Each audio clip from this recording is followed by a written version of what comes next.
Halleloja. Miarabantsika rehetra amin'ny anaran'i Jesosy Kristy Tompo ry havana dia ampitomboina amintsika mandrakariva ny fahasoavana sy ny fiadanana avy amin'Andriamanitra Ray, Jesosy Kristy ary ny firaisantsika amin'ny faranay masina. Misaotra ny Tompo mandrakarivantsika amin'izao fotoana izao ahafahantsika mifampizara, mifampahery. Alohan'ny hitondrantsika am-bavaka, ny lohateny dia efa omenantsika izany hitondrantsika am-bavaka ihany koa mba ny fanahy masina tokoa ny tena hiteny sy ampiteny hanazava ny amin'ny sitrapony amin'izany dia ny hoe fanazavana fo izany, fanazavana tsotra ny hoe inona moa ny hoe ho avy Jesosy Kristy. Ho avy Jesosy Kristy na ny amin'ny fiavian'i Jesosy Kristy na ny amin'ny fanantenana ananan'ny kristianina, ananan'ny olona araka ny sitrapon'Andriamanitra eo am-piandrasana ary manantena izany fiverenan'i Jesosy Kristy izany. Izay no entintsika am-bavaka sy ho zarantsika. Ary hivavaka isika tompoko. Ry Andriamanitra Ray, ry Jesosy Kristy Tompo, fanahy masina, misaotra anao mandrakariva ny amin'ny fiasanao, ny famindrapo, ny famelan-keloka izay ataonao aminao isan'andro. Satria raha velonay izay raha matanjaka amin'izao maraim-baovao izao ny amin'ny andro vaovao dia noho ny famindraponao, noho ny famelan-keloka ataonao aminao isan'andro. Ary fonanay aminao mandrakariva ny tsy fahatanterahana sy ny tsy fahamendrehana rehetra na amin'ny fijery, na amin'ny fiteny, na amin'ny atao rehetra. Aoka ianao hamindra fo mandrakariva Tompo, ary indrindra ilay raha ny zanakao Jesosy Kristy hanadio anay tsiraray avy, hanadio ny mpanomponao, hanadio ankehitriny raha nambara sy ilaza ny sitraponao. Ka dia mangataka ny fanainao masina hiteny hanambara, aoka tsisy ambara afa-tsy ny sitraponao irery ihany, ary aoka tsisy hoen'ny olona afa-tsy izay avy aminao ihany koa, dia mitenena mandrakariva araka ny fombanao fa vonin-kena izay Tompo. Halleloja. Amen. Amen.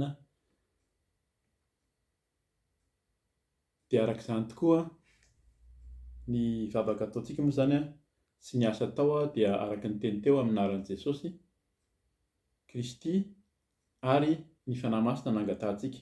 Dia araka izay indrindra dia hanazavintsika resahana foana izany hoe ho avy Jesosy, ho avy Jesosy Kristy, ho avy ilay mpamonjy, ho avy ilay Mesia.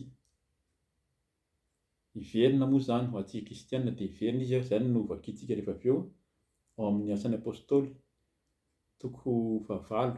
Misy fiaraha-mivavaka na fiangonana na fa tsy tenenina intsony izany satria efa atao hoe tsy lamaody intsony na ohatran'ny hoe fandaninandro na ohatran'ny hoe tsy amin'izay intsony no ilain'ny olona fa ny endrika ivelany, ny fampanantenana, ny amin'ny fitahiana, ny amin'ny fahasoavana izay hifaninanana amin'izao tontolo izao izany izany no resahana matetika. Fa tsika dia mampanantena foana, indrindra tsika izany izay miezaka ao anatin'izany atao hoe famasinana famarinana izany hoe inona moa izany no fanantenantsika amin'ny fiandrasana ny fiavian'i Jesosy Kristy. Misy ohatra tsotra izany izay no lazaiko eto. Ohatra tsotra izay azontsika ampitana ny amin'izany hoe fanantenana ny amin'ny fiavian'i Jesosy Kristy izany. Vakiantsika sady aloha izany ny ao amin'ny asan'ny apôstôly, ny asan'ny apôstôly toko 1 andiny fahavalo ka hatramin'ny faha 1 amin'ny anaran'i Jesosy. Fa azo hery ianareo amin'ny ahatongavan'ny fanahy masina aminareo ka ho vavolombeloko any Jerosalema sy manerana any Jodia sy Samaria ary hatrany amin'ny faran'ny tany. Rehefa nilaza izany Jesosy dia niakarina, raha mbola nijery izy ireo nisy rahona nitondra azy ka tsy hitany masony intsony izy. Ary raha mbola nandinika ny lanitra izy ireo tamin'ny nandehanan'i Jesosy dia indreo nisy roalahy tonga teo anilany niakanjo fotsy ary niteny hoe, ry lehilahy Galiliana, nahoana no mijanona eto mijery ny lanitra ianareo? Iny Jesosy izay nampiakarina niala taminareo ho any an-danitra iny dia mbola ho avy indray tahaka ny nahitanareo azy niakatra ho any an-danitra. Amen. Zany zany a dia ny mpianatra izay nahitan'i Jesosy nakarina ary nitenenan'ny anjely zany nitenenan'ireto olona hoe ny akanjo fotsy reto a hoe mbola ho avy iny Jesosy nakarina iny a dia izany ny fanantenana izay nananan'ny mpianatra ary tena nahatonga an'zareo a tsy kivy a ary niverina nanana fanantenana indray zany satria efa nitenany koa Jesosy rehefa niteneny teo azo hery ianareo amin'ny ahatonga amin'ny fanahy masina dia nanantena ny fanahy masina izy ho avy ary hitantsika raha vakintsika ny toy ny ao amin'ny asan'ny apôstôly eo a dia tonga tokoa ny fanahy masina rehefa niaona zareo rehefa nahana fanantenana rehefa tena nijoro indray zany a ry Petera sy ireo apôstôly ka dia tsy nisalasala izy nanana fanantenana dia izay indrindra zany a no ohatra ho raisintsika fanampy ny ahafahana manazava zany hoe ho avy Jesosy Kristy zany. Ny ohatra zany a satria matetika tsy azo fa nahoana moa zany no ohatran'ny hoe manjavonjavo na ohatran'ny hoe resaka tantara fotsiny fa rehefa tena oharina amin'ny fiainana andavanandro a dia tsapantsika hoe ahoana marina moa zany a zany fiavian'i Jesosy Kristy zany. Oharina amin'ny olona anankiray a na groupe moa zany na atao hoe olona maromaro izay a mandalo fotoan-tsarotra. Betsaka ny fandalovana fotoana sarotra hitantsika ny amin'ireo hoe mpitrandraka saribao, mpitrandraka any anaty tany izay lasa tampotampoka teo a dia nirotsaka ny tany a dia midy a ny fivoahana ary misaraka tanteraka ny amin'ny aty ambonin'ny tany zany. Ohatra anankiray koa ny mpitondra roaplanina izay mety ho amin'ny faratry ny toetrandro sy ny zavatra miseho a dia tena mandalo fotoan-tsarotra ary mila mahafantatra hoe aiza moa zany na tena hoe misy koa asa moa zany mianjera anaty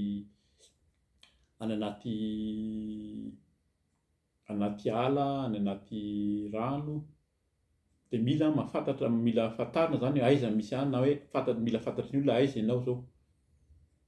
Ny ohatra anankiray a izay aty amin'ny faritra Eoropeanina indrindra ohatra hoe any amin'ny faritra mangatsiaka any Canada ohatra any amin'ny malaza fa tena mangatsiaka feno la neige fantatra zany le olona fa hoe andeha olona ray na fianakaviana na olona maromaro nahazo mission dia nandeha ary sendra latsaka tokoa ny la neige dia mety ho tafahitsika daholo ny zavatra rehetra ny amin'ny latsaky ny 0 degré any ny température ny maripana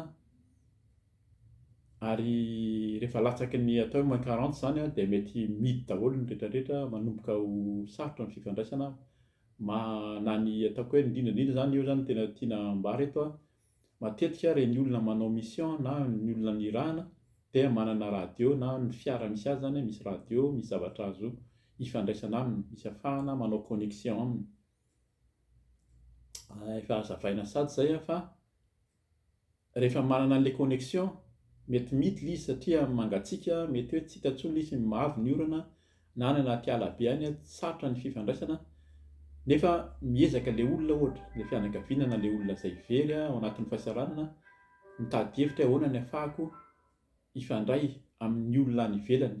Ohatrantsika ny Madagasikara hita matetika zany ny amin'ny fahatapahan-jiro rehefa any ambanivohitra hoe aiza no ahitana connexion amin'ny telefônina dia miakatra eny amin'ny tendrombohitra mitady hevitra ary rehefa mahazo connexion na mahazo an'ilay fifandraisana dia mahazo valiny ohatra nahazo valiny le olona zany hoe hitanay a ny misy anao io ozy ny olona zany a aty amin'ny nandray ny radio hitanay ny misy anao ka aza mihetsika intsony a fa andraso fa ho avy ny famonjena.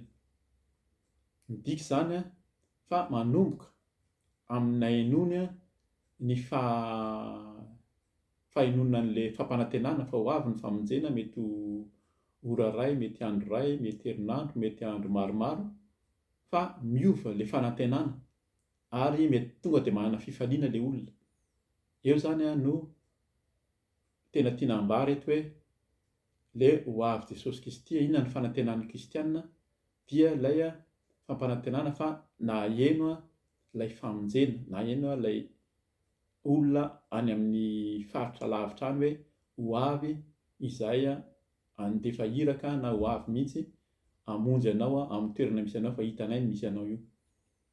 Zay zany ny tena fanazavana tsotra. Zay mahatonga an'ilay fanazavana tsotra sady fohy hoe voalohany indrindra aloha zany inona moa zany lesona azontsika raisina amin'izany, mila manana an'ilay radio, mila manana an'ilay connexion zany aloha. Dikan'izay efa nandray an Jesosy, indrindra antsika izay mandray an Jesosy, raha mbola tsy nandray an Jesosy Kristy ianao amin'izany hoe fiavian' Jesosy zany fanantenana zany dia mety tsy tsapanao zany fa rehefa mandray an Tompo dia manana an'izany fanantenana zany mihitsy. Ety amin'izao tontolo izao izy no ahitanareo fahoriana fa tsaroa fa za fa nandresy izao tontolo izao, Jesosy ny tena zany rehetrarehetra zany, dia na ao anatin'ny fahoriana, ao anatin'ny enjika, satria ao anatin'ny fiomanantsika zany zao ety amin'izao tontolo izao betsaka ny zavatra miseho, indrindra ny fananana ny devoly koa tsy kely lalina. Ary izay koa ampatsahivina kely, raha ny fahavalo no mety maheno ilay contact radio zany na connexion, mety andefa iraka izy hamono ary hita zany amin'ny ady azo arina akaiky mihitsy zany amin'izao fotoana izao za miteny izao dia ny ady any Ukraine sy any Russie. Rehefa mandefa ny radio dia atao mihitsy izay tsy ahazahoan'ny fahavalo ny connexion anao fa ho avy izy handariko abomba anao. Dia tahak'izay koa tsika mila mitandrina zany hoe maninona no na dia misy ary ny connexion dia mila mitandrina. Ilay fitandremana dia miaina amin'ny fahamasinana, miaina amin'ny fahamarinana, ary tsy maintsy manana connexion koa. Ny dikan'ilay connexion dia nandray an Jesosy Kristy ho tompo sy mpamonjy. Raha tsy nandray anazy ianao ka hiantso vonjy dia aza gaga, mety gaga ianao hoe marina hoe ny tompo zany misy ny famindram-po, fa ny olona izay ao aminy, ary indrindra ny hoe nahazo iraka. Tsika zany rehefa nahazo iraka mandalo fotoan-tsarotra, nahazo ny mission araka ny antson'ny tompo antsika hitory ny fahamarinana, ny fahamasinana, ary na misy ny fandaroana amin'ny fotoan-tsarotra dia aza matahotra fa rehefa tena miaraka amin'ny tompo manana an'ilay fanomeny an'ilay connexion. Inona ilay connexion teo iny dia iny vakitsika teo fanahy masina aminaran'i Jesosy amin'ny andininy fahavalo teo hoe fa azo ery ianareo amin'ny ahatongavan'ny fanahy masina aminareo ka ho vavolombeloko any Jerosalema sy manerana ny Jodia sy Samaria ary hatramin'ny faran'ny tany. Io zany ilay connexion anankiray ankoatra ny fahamasinana. Io fanahy masina io tsy mipetraka amin'ny olona tsy masina. Ho vakitsika zany any amin'ny Apokalypsy 12:20 eo ahafantarantsika hoe ahoana marina moa zany ilay connexion. Ka izay zany mila manana connexion aloha. Dikan'ilay connexion dia nandray an Jesosy tompo sy mpamonjy, efa kristianina ary vita batisa ihany koa, dia manana ilay connexion ilay fanahy masina. Zay ilay hoe mangataka ny fanahy masina ho fen'ny fanahy masina mandrakariva. Fa raha tsy manana an'io dia tahaka an'ilay virginy dimy adala, rehefa lany ny fanahy masina, tonga ny mpapakatra, ho avy Jesosy dia tsy tafiditra fa nidy ny varavarana satria tsy nanana ilay solika.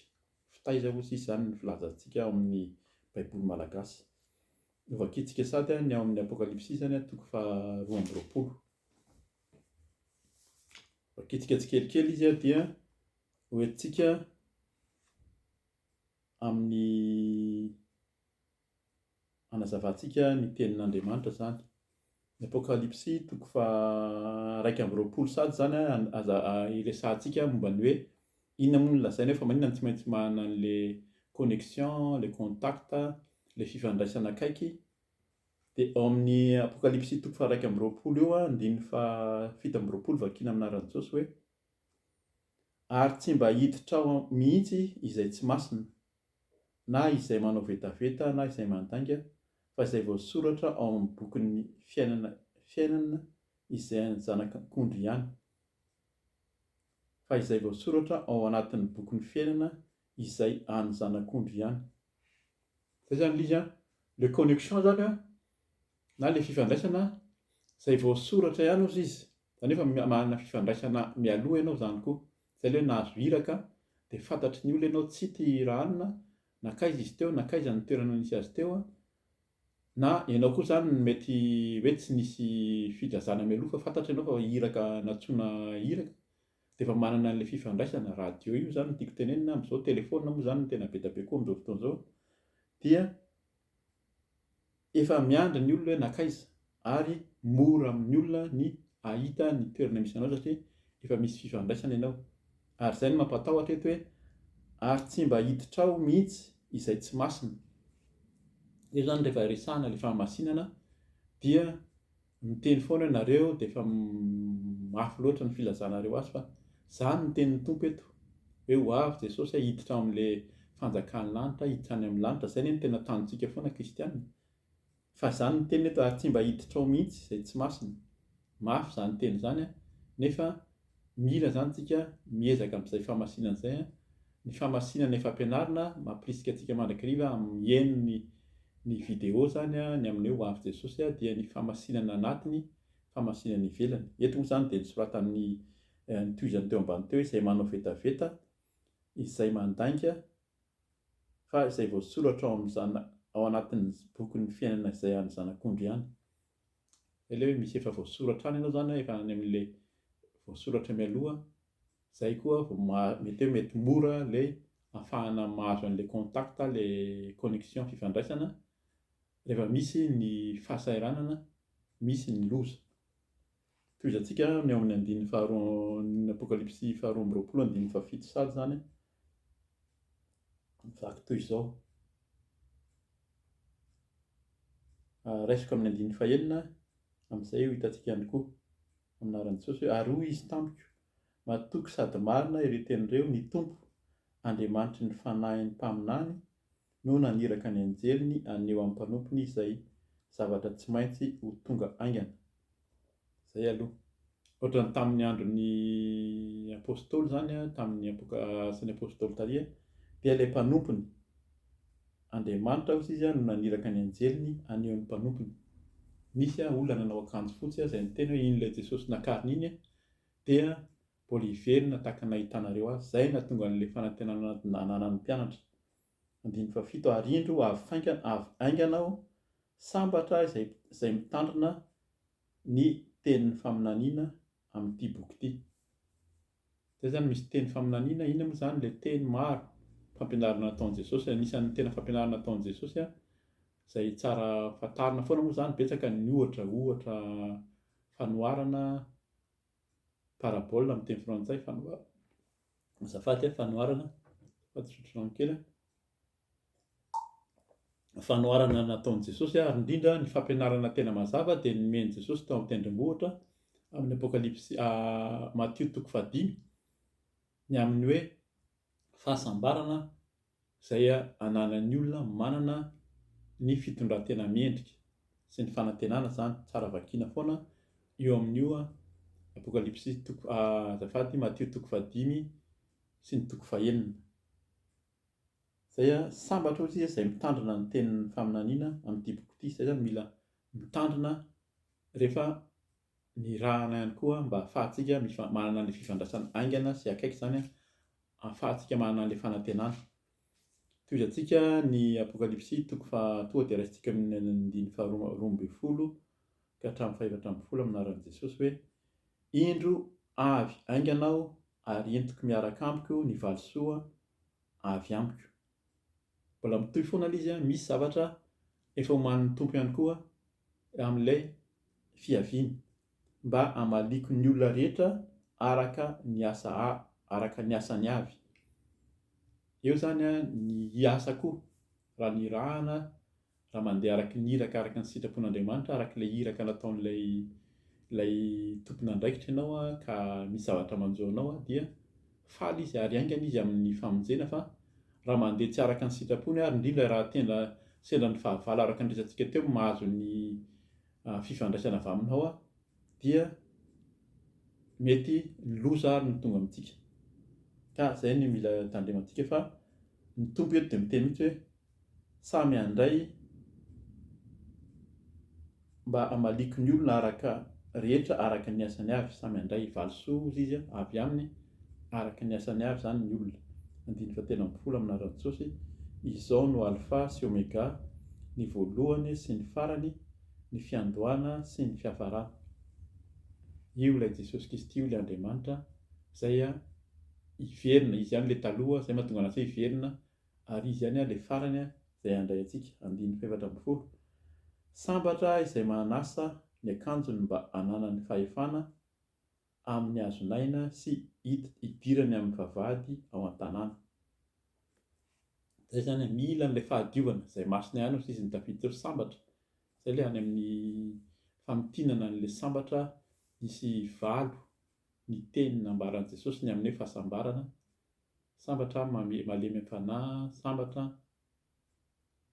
izay tsy vakiako moa zany izy satria maromaro mba tsy halava ny teny, fa nisy anankivalo ny fahasambarana izay notonon'ny Tompo ny amin'ny hoe amin'ny fanarahana azy sy ny fanantenana ny amin'ny fiainana mandrakizay. Dia eto ny teneniny mihitsy zany eto hoe 17 sambatra izay manasa ny akanjony mba hananany fahefana amin'ny hazonaina sy hidirany amin'ny vavahady ao an-tanàna.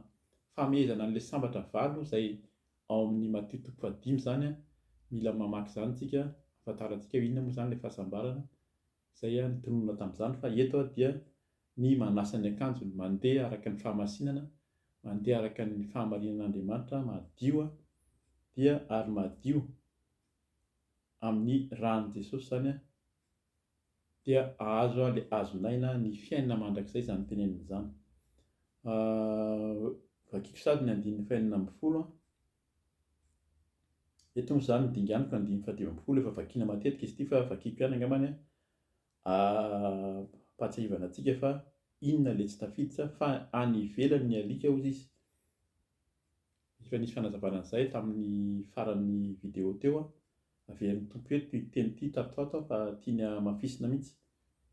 Ny olona manao tsinitsinina ny ten'Andriamanitra, ny olona ratsy fitondran-tena, izany ny atao hoe alika, ny mpanao ody ratsy, ny mpijangajanga, ny mpamono olona, ny mpanompo sampy, ary izay rehetra tia lainga sady mandainga. 19. Izao Jesosy no naniraka ny anjeliko hanambara aminareo ireo zavatra ireo ho an'ny fiangonana.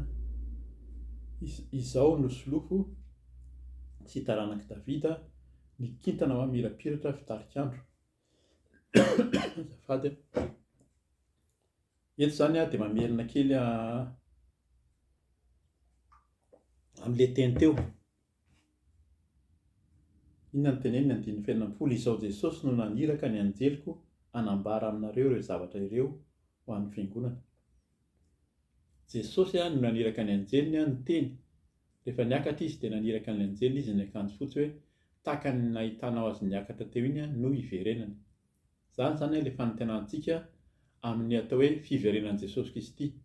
Hoe ho avy Jesosy Kristy, inona ny tena hoe fanantenan'ny kristianina izay tena mitady azo marina mandeha araka ny fahamasinana sy ny fahamarinana, na dia mandalo fotoan-tsarotra ary. Fa rehefa miaraka amin'ny Tompontsika manana ilay fanahy masina dia misy ilay fifandraisana akaiky, misy ilay connexion, misy ilay contact, fa ho avy izy handefa ny famonjena. Izy mihitsy no ho avy handray antsika tsiraray avy eny amin'ny raholanitra araka ny teny koa any amin'ny Matteo 7:20-15 manazava an'izany ny amin'ny hoe fiavian'i Jesosy. Dia 17 aminaran'i Jesosy. Ny fanahy sy ny ampakarina no miteny hoe avia, aoka izay mandeha hiteny hoe avia, ary aoka ho avy izay mangetaheta, ary izay mety dia aoka izy hisotro maimaim-poana amin'ny ranomaina. Zay zany ilay izy. Rehefa manana an'ilay fifandraisana akaiky isika na dia ao anatin'ny fotoan-tsarotra ary arak'ilay loza sy zavatra miseho teo zany, ilay ohatra ny raisintsika teo amin'ny zava-misy ety amin'izao tontolo izao, dia ao izy miteny hoe ny fanahy sy ny ampakarina no miteny hoe, izay ilay fanahy, resahana foana ilay fanahy, mila manana an'ilay fanahy masina, manana ilay fifandraisana ara-panahy zany, dia izay vao miteny hoe avia, aoka izay mandeha hiteny hoe avia. Tsika zany rehefa manana an'ilay fifandraisana akaiky dia miantso, avia, vonjeo Jesosy, Zay ilay fanantenana rehefa miantso ny famonjena avy amin'ny tompo dia tonga izy maniraka ny famonjena ary izay ny fifaliantsika. Fa raha tsy mahazo an'ilay valiny dia eo zany no mety very fanantenana na miezaka mety manao ezaka rery izay atao izay ahafahana hamonjena ny tena, fa amin'ny ankapobeny vitsy ny olona tafavoaka ao anatin'ny hoe famonjena ny tenany ihany. Nisy ohatra anankiray izay ao amin'ny vanim-potoana ilazako izao zany tany amin'ny faritra tany Kolombia dia nisy zaza efatra tsy maty tamin'ny fianderan'ny roplanina dia nandeha tao anatin'ny ala tao izy zareo. Nandritra ny 70 andro zareo tsy maty mihitsy fa nandehandeha tao, fa hitan'ny olona hoe tsy maty ireo fa nametraka ny zavatra nalehany zany dia hita hoe ireo misy faritra trasy izay napetraka, hitan'ny olona hoe tsy maty ireo fa mandehandeha ato ambany eto amin'ity toerana ity. Dia tonga ny firenena, ny vahoaka, ny helikoptera, ny famonjena nitady hevitra hamonjena azy ary voavonjy sy velona soamantsara ireo taorian'izany fotoana ela zany. Ka izay ilay hoe tonga ilay famonjena, mety efa nanana fanantenana koa izy satria efa hitany ihany fa nandefasana sakafo izy, nandefasana zavatra maro hoe raha mandalo eto nareo dia raiso ity eto misy zavatra azonareo aseho dia izany rehetrarehetra izany. Izay ilay hoe mila manana fanantenana tsika zany fa ho avy ilay Jesosy akantsika fanantenana, fa ety amin'izao tontolo izao no ahitantsika fahoriana ary mandalo izany fotoana ny fahoriana mihitsy izao amin'ny zavatra miseho ankehitriny, fa tsika izay ao anatin'ny famasinana mandeha araka ny sitrapon'Andriamanitra dia manana fanantenana ny amin'ny fiavian'i Jesosy handray antsika fa tiantsika ny tompo. Izay zany ny amin'ny andininy fafito teo vakiako averiko amin'ny anaran'i Jesosy hoe ny fanahy sy ny hampakarina no miteny hoe avia, aoka izay mandeha hiteny hoe avia, ary aoka ho avy izay mangetaeta, ary izay mety dia aoka izy hisotro maimam-poana amin'ny ranonaina. Mila mety ihany koa zany tsika, fa raha tsy mety dia tsy hisotro amin'io ranonaina io dia ny fampanantenana sy ny fahasoavana izay imen'ny tompo.